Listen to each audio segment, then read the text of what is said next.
Hello guys, आज हम discuss करेंगे कौन से म्यूचुअल फंड्स खरीदे।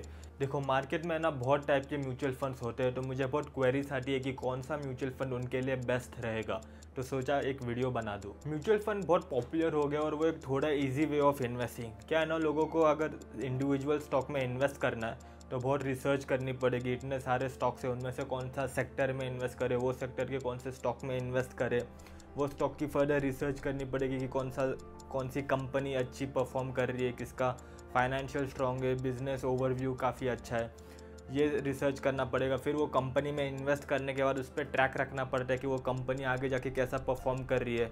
अगर अच्छा परफॉर्म कर रही है तो और इन्वेस्ट करे, या बुरा परफॉर्म कर रही है तो अपनी इन्वेस्टमेंट निकाल दे। बहुत झंझट है, इसलिए म्यूचुअल फंड एक इजी वे है इन्वेस्ट करने का। और अभी रिसेंटली ना म्यूचुअल फंड काफ़ी डिमांड में आ गए। लोगों ने देखा है कि अपना पैसा डबल होते हुए सिर्फ 3-4 सालों में।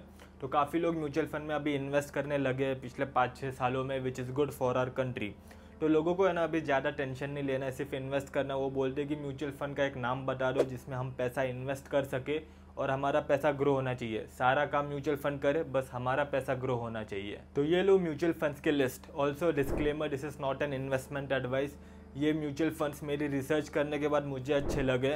हो सकता है आपको कोई और म्यूचुअल फंड अच्छा लगे, सो आप अपनी रिसर्च खुद कीजिए। ऑल्सो जो लोग नए हैं उनके लिए क्विक इंट्रोडक्शन। मेरा नाम है कार्तिक शिंदे, मैंने MBA किया इंडिया के one of the top MBA colleges JBIMS से।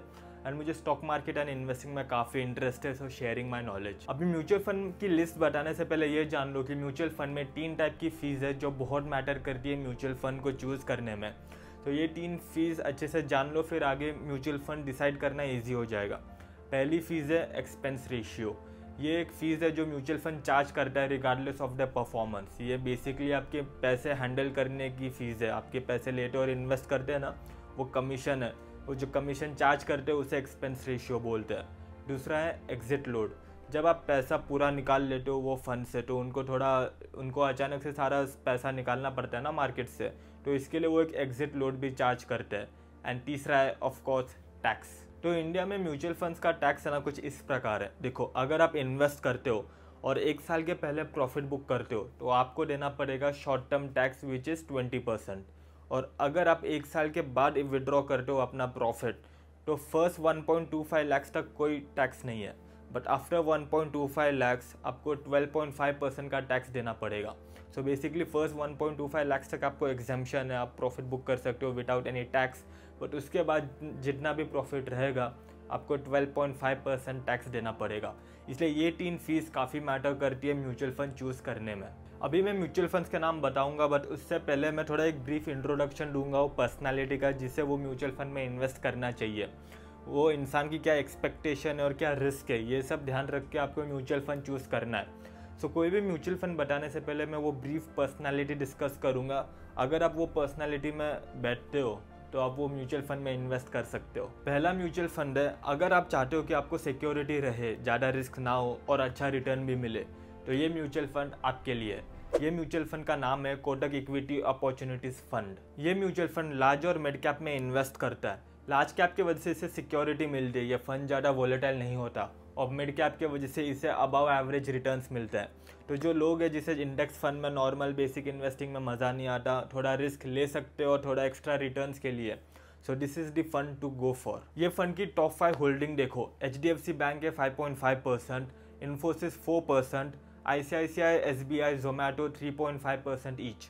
इस फंड का पिछले 5 साल का रिटर्न है 22% CAGR, और ये फंड की हिस्ट्री देखोगे तो इसका टोटल रिटर्न है अभी तक 18% CAGR, विच इज़ गुड। अभी ये फंड के चार्जेस पे आते हैं। इसका एक्सपेंस रेशियो है 0.5%। इसका एग्जिट लोड है, अगर आप 1 साल के अंदर 10% से ज़्यादा विड्रॉ करते हो तो आपको एग्जिट लोड लगेगा 1% का।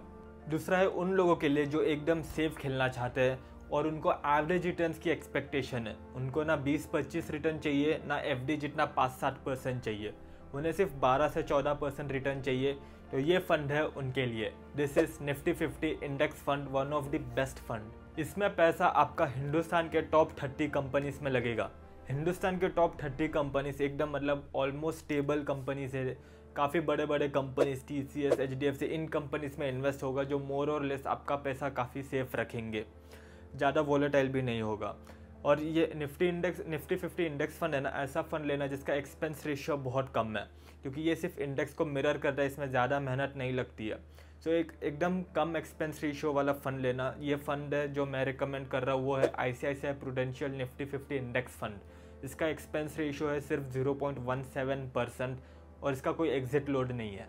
थर्ड म्यूचुअल फंड है, देखो अगर आप इसलिए इन्वेस्ट कर रहे हो ताकि फॉरेन ट्रिप ले सको। मैं अभी थाईलैंड जाके आया और मुझे बहुत मज़ा आ गया। अभी तो मैं ये सोच रहा हूँ कि कौन सी नई नई कंट्रीज़ जा सकता हूँ। तो बाहर घूमने में जो एक्सपीरियंस मिलता है वो अलग ही है। बट जोक्स असाइड, अगर आप फॉरेन मार्केट में इन्वेस्ट कर सकते हो, वो भी म्यूचुअल फंड से, so that is also one of the goal that people have. और अभी पूरी दुनिया मेनली कौन से मार्केट पे नज़र रखती है? USA, right? तो आप USA में इन्वेस्ट कर सकते हो म्यूचुअल फंड से। देखो डायरेक्ट स्टॉक खरीदने में बहुत परेशानियाँ, बहुत मुश्किलें होती है।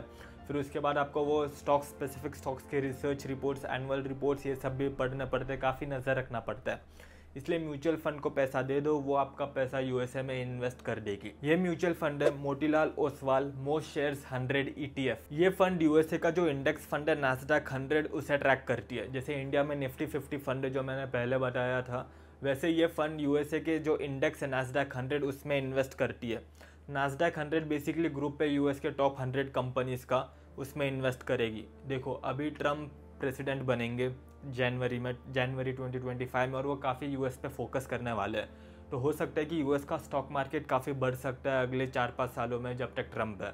इसलिए this is a good mutual fund. International diversification के लिए ये बेस्ट है। अभी इंडिया में कॉन्सेंट्रेट करोगे तो बहुत कॉन्सेंट्रेटेड बेट हो जाएगी, इसलिए लोग काफ़ी US के मार्केट में भी इन्वेस्ट करते हैं क्योंकि वो काफ़ी स्टेबल मार्केट है। सो इंटरनेशनल डाइवर्सिफिकेशन के लिए this mutual fund is good. इसका आप 5 साल का ये देखिए, हिस्टोरिक एवरेज रिटर्न देखिए, वो है 22.78%, और पिछले 5 साल का रिटर्न है इसका 24%। इसका एक्सपेंस रेशियो भी कम ही है, 0.58%। ना फोर्थ फंड है, अगर आप म्यूचुअल फंड को पूरी अथॉरिटी देना चाहते हो, तेरे को जिधर पैसा लगाना है लगा, mid cap, large cap, small cap, micro cap, जिधर लगाना है लगा, बस मेरे को रिटर्न ला के दे। अगर आपको ऐसा चाहिए then this fund is for you. And of course अगर आप किसी फंड को इतना फ्रीडम दे रहे हो तो ऑफकोर्स वो फंड रिलायबल होना चाहिए, काफ़ी सालों से उसकी हिस्ट्री होनी चाहिए, एक अच्छे फंड मैनेजर होना चाहिए उसका। तो एक म्यूचुअल फंड जो काफ़ी फेमस हुआ था इंडिया में, आपने भी इसका नाम सुना होगा, it's Parag Parikh flexi cap. ये fund across companies, across market cap, large cap, mid cap, small cap में इन्वेस्ट करता है, एंड अक्रॉस जोग्राफीज भी इन्वेस्ट करता है। आउट ऑफ इंडिया भी ये म्यूचुअल फंड इन्वेस्ट करता है। बट अगर आप ये फंड में इन्वेस्ट कर रहे हो तो प्लीज़ अंडरस्टैंड इट्स रिस्की, काफ़ी वोलेटाइल हो सकता है। ये सिर्फ लॉन्ग टर्म इन्वेस्टर्स के लिए ही सूट करेगा। अगर आप 2-3-5 साल के अंदर विड्रॉ करना चाहते हो तो ये फंड में इन्वेस्ट मत कीजिए। ये फंड अक्रॉस जोग्राफीज भी इन्वेस्ट कर रहा है। जैसे मैंने कहा, इस फंड को एटलीस्ट 65% इंडियन मार्केट में इन्वेस्ट करना मैंडेटरी है, बाकी का ये फंड बाहर इन्वेस्ट कर सकते हैं। इस फंड का स्प्लिट भी देखिए, इन्होंने 81% इन्वेस्ट किया है स्टॉक मार्केट में, 18% इन्वेस्ट किया है डेट इंस्ट्रूमेंट्स में, मतलब FD, बॉन्ड्स वगैरह जो सेफ होते हैं, और 1% कैश है इनके पास। इस फंड का पिछले 5 सालों का रिटर्न देखिए, विच इज़ 25% CAGR, और ओवरऑल ऑन एन एवरेज ये फंड ने रिटर्न दिया है 20% CAGR का, विच इज़ गुड। ये फंड का एक्सपेंस रेशियो देखिए 0.63%, और ये फंड का एग्जिट लोड काफ़ी हाई है। अगर आप अपना 10% ऑफ इन्वेस्टमेंट 1 साल के पहले निकालते हो तो इसका एग्जिट लोड है 2%, और अगर आप 10% ऑफ इन्वेस्टमेंट 1 to 2 ईयर के बीच में निकालते हो तो इसका एग्जिट लोड है 1%। इसलिए मैंने कहा था ये म्यूचुअल फंड सिर्फ लॉन्ग टर्म इन्वेस्टर्स के लिए अच्छा है जिनका 5-10 साल का व्यू है। तो this is good for those who are looking for long term investment, risky investment with good potential returns. Fifth mutual fund है जो लोग मैक्सिमम रिस्क लेना चाहते हैं, जिन लोगों को लगता है कि सारा पैसा स्मॉल कैप स्टॉक में लगा ले क्योंकि स्मॉल कैप स्टॉक में काफ़ी पोटेंशियल होता है, तो ये फंड उनके लिए। देखो लार्ज कैप स्टॉक्स होते हैं जो 1-2 लाख करोड़ के होते हैं, वो 100 गुना, ऐसे जैसे 100 लाख करोड़ होना बहुत मुश्किल है, नेक्स्ट टू इम्पॉसिबल। बट जो स्मॉल कैप स्टॉक्स है 1000-2000 करोड़ के कंपनीज, वो 1-2 लाख करोड़ के कंपनीज बन सकते हैं जो आपको 100x गुना रिटर्न दे सकते हैं। इसलिए काफ़ी लोग का थिंकिंग रहता है कि स्मॉल कैप स्टॉक में इन्वेस्ट कर ले, बट ये उन लोगों को ही करना चाहिए जिन्हें बहुत रिस्क लेने की आदत है या फिर जो लेना चाहते हैं, एंड ये म्यूचुअल फंड उनके लिए। Its axis small cap fund. ये म्यूचुअल फंड की होल्डिंग एनालिसिस देखिए, इन्होंने 90% अपना स्टॉक मार्केट में इन्वेस्ट किया है, और 10% डेट में। बट बी केयरफुल, ये जो 90% स्टॉक मार्केट में ये पूरा स्मॉल कैप में, सो काफ़ी रिस्की है। So again and again fair warning, be careful. ये म्यूचुअल फंड का पिछले 5 साल का रिटर्न है 28% CAGR, और पूरी हिस्ट्री देखिए तो ऑन एवरेज ये फंड ने रिटर्न दिया है 25% CAGR का। ये फ़ायदा है स्मॉल कैप स्टॉक में इन्वेस्ट करने का विद रिस्क ऑल्सो। ये रहे 5 म्यूचुअल फंड्स। आई होप आपको समझ आ गया हो कौन से म्यूचुअल फंड आपके लिए बेस्ट रहेगा। प्लीज़ आपके जिस कैटेगरी के इन्वेस्टर में आप आते हो, आपकी एक्सपेक्टेशन और रिस्क जो है उसके अकॉर्डिंग ये म्यूचुअल फंड्स पिक कीजिए, वरना आगे जाके बहुत प्रॉब्लम हो सकती है। This is the end of the video. Please like, comment on this video and subscribe invest with Kartik for more such content.